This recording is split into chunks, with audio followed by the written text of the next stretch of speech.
প্ৰসংগ তিনি লম্পটৰ কামনাৰ বলি হৈ ডিফু মেডিকেল কলেজ হাস্পতালত সন্তান জন্ম দি বিগত এসপ্তাহে হাস্পতালত আবদ্ধ হৈ থকা হোজাই জিলাৰ লংকা কপিলিপাৰৰ দুৰ্ভগীয়া কিশোৰীগৰাকীৰ কৰুণ কাহিনী সংবাদ মাধ্যমত বাতৰি প্ৰকাশ পোৱাৰ পিছত আজি DMCHত উপস্থিত হ'ল হোজাই জিলা আৰক্ষী আৰু CWC কালিয়ে কিশোৰীগৰাকীক DMCHৰ পৰা ৰিলিজ দিয়া হ'ল যদিও আজিহে কিশোৰীগৰাকীৰ কাষত উপস্থিত হৈ কিশোৰী আৰু তেওঁৰ সন্তানটিক সমজি লয় হোজাই আৰক্ষী আৰু CWCয়ে হৰ্ষিত হৈ সন্তান প্ৰসৱ কৰাৰ পিছত কৰিবলগীয়া আইনী ব্যৱস্থা হোজাই আৰক্ষীয়ে গ্ৰহণ কৰা বুলি জানিব দিয়ে DMCHত উপস্থিত হোৱা হোজাই আৰক্ষীৰ অতিৰিক্ত আৰক্ষী অধীক্ষকগৰাকীয়ে কিশোৰীগৰাকীক ন্যায় প্ৰদানৰ ক্ষেত্ৰত আৰক্ষীয়ে সকলো ধৰণৰ ব্যৱস্থা গ্ৰহণ কৰিব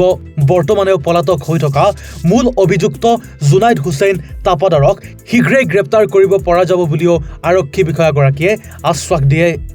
সম্প্ৰতি DMCHৰ পৰা কিশোৰী মাতৃ আৰু সন্তানটিক সমজি লৈ হোজাইৰ SOS শিশুগৃহত ৰখাৰ ব্যৱস্থা কৰা হ'ব আৰক্ষীৰ এনে বক্তব্যৰ বিপৰীতে হোজাই CWCৰ তৰফৰ পৰা গা এৰা দিয়া মন্তব্যহে দেখা যায় সন্তান প্ৰসৱৰ বাবে DMCHত কিশোৰীগৰাকী ভৰ্তি হোৱা সময়তে কাৰ্বি আংলং CWCক অৱগত কৰিব লাগিছিল যদিও হোজাই CWCয়ে সেই কাম কিয় কৰা নাছিল সেয়াহে বোধগম্য নহ'ল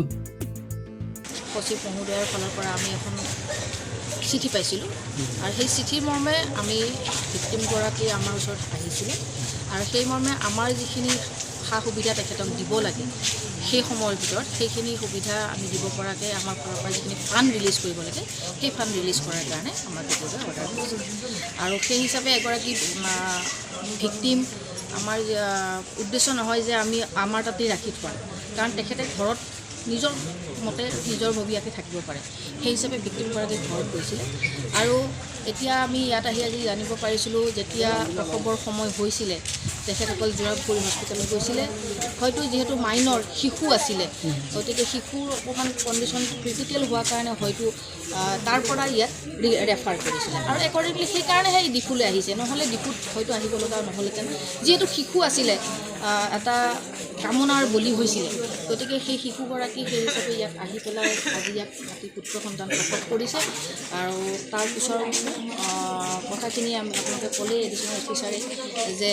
সেই প্ৰসৱৰ পিছৰ যিখিনি অৱস্থা তাৰ পিছত যাতে ছোৱালীজনী শিশুটো ভালে থাকে বা কৰা মাতৃগৰাকী যাতে সুস্থ হৈ থাকিব পাৰে যিখিনি কেয়াৰ এণ্ড প্ৰটেকশ্যন লাগে সেই হিচাপে এতিয়া আমি CWCয়ে বাকীখিনি আমি প্ৰচিডিউৰ আৰম্ভ কৰিছোঁ এতিয়া সুস্থ এতিয়া আমি কথা পাতিছোঁ এইমাত্ৰ কথা পতাৰ মতে মাতৃগৰাকী সুস্থ হৈ আছে আৰু তেখেতে কোৱা মতে তেখেতে পুত্ৰ সন্তানটি সুস্থ হৈ আছে লাষ্ট এটা কথা সুধোঁ যেতিয়া ডিফু মেডিকেল আমাৰ সময়ত আমাক অৱগত তেখেতসকলে কৰোৱা নাছিল তাৰপিছত আপোনালোকে কাৰ্বি আংলং যিহেতু CWC আছে তেওঁলোকক জনাইছিলে নেকি আপোনালোকে হোজাই ফালৰ পৰা নহয় তেতিয়া তেখেতসকলে যেতিয়া আমাক প্ৰথমতে জনাইছে কি আমি আমাৰ যেতিয়া আমাৰ প্ৰচিডিঅ'ৰ মতে আমি যিখিনি কৰিব লাগে ফাণ্ড ৰিলিজ কৰিব লাগে সেইখিনি কাম আমি কৰিছোঁ তেখেতসকলে যেতিয়া সন্তানটো প্ৰসৱ কৰাৰ সময়ত যিখিনি এখন কণ্ডিশ্যনটো অলপ বেয়া হৈ থাকে সেইখিনি সময়ত আমাৰ হোজাইৰ পৰাহে ইয়াতে ৰেফাৰ কৰি দিয়া হৈছিল আৰু সেইখিনি সময়ত আমাক তেখেতসকলে জনোৱাটো কোনো প্ৰয়োজন নহয়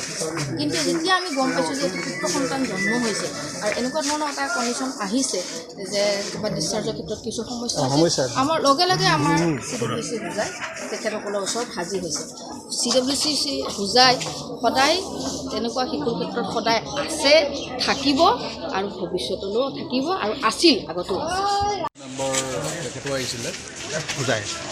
CWC এইটো আমাৰ লংকা থানাত এটা গোচৰ ৰুজু হৈছিলে 2024 তাৰপিছত আমি এতিয়া তেখেতে মানে ভিক্টিমগৰাকীয়ে সন্তান প্ৰসৱ কৰিলে সন্তান প্ৰসৱ কৰাৰ পিছৰ যিখিনি আমাৰ লিগেল প্ৰচিডিঅ'ৰ থাকে সেইখিনি আমি আজি কৰা হ'ল কৰি এতিয়া তেওঁৰ ইচ্ছামতেই আমাৰ হোজাইৰ যিটো SOS ভিলেজ আছে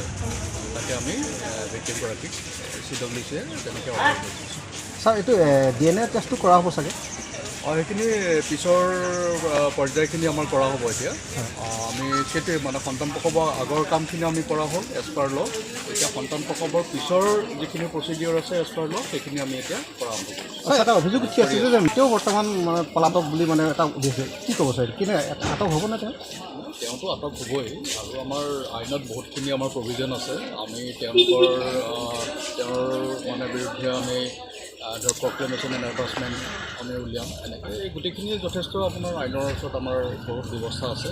তেওঁ এৰেষ্ট কৰা হ'ব সেইখিনি আইনমতে যিখিনি ব্যৱস্থা যাৱতীয় ব্যৱস্থা সেইখিনি কৰা হ'ব আৰু যাতে দোষীয়ে আদালতত মানে দোষী সাব্যস্ত হয় সেইটোৰ কাৰণেও আমি আমাৰ ফালৰ পৰা আৰক্ষীৰ ফালৰ পৰা যিখিনি প্ৰচেষ্টা কৰিব লাগে সেইখিনি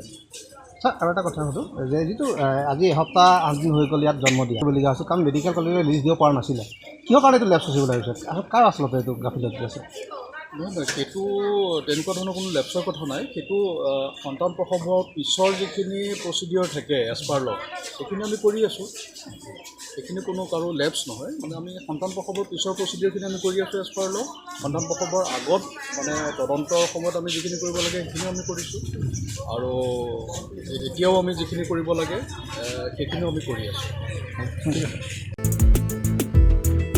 ডিপুৰ পৰা তনু মজুমদাৰৰ ৰিপৰ্ট এনি ভাৰত 24 অত্যাধুনিক চিকিৎসা পদ্ধতি আৰু কাৰিকৰী কৌশলেৰে সমৃদ্ধ হৈ ৰাইজৰ সেৱাত মুকলি হ'ল JNSM পলিক্লিনিক কাম diagnostic centre and multi speciality hospital paramedical প্ৰশিক্ষণৰ ব্যৱস্থাও উপলব্ধ আমাৰ ঠিকনা ৱাৰ্ড নং 4 কৰিম চক মঙলদৈ দৰং অসম আমাৰ যোগাযোগৰ নম্বৰ 6001887100 অথবা 6003048093